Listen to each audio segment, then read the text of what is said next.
Paano kung bata ka pa lang, makilala mo na yung para sa'yo? Oh my Warning, watch at your own risk. This vlog is for entertainment purposes only. Not political, not religious, nothing. Kung sensitive ka, mag next video ka na lang muna. Naniniwala ako na everything happened for a reason.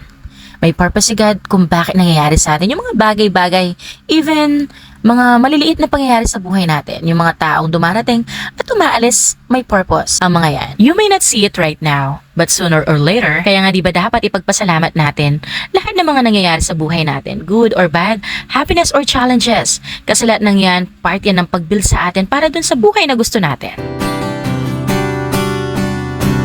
Panahon na naman ng pag-ibig. Panahon na naman ng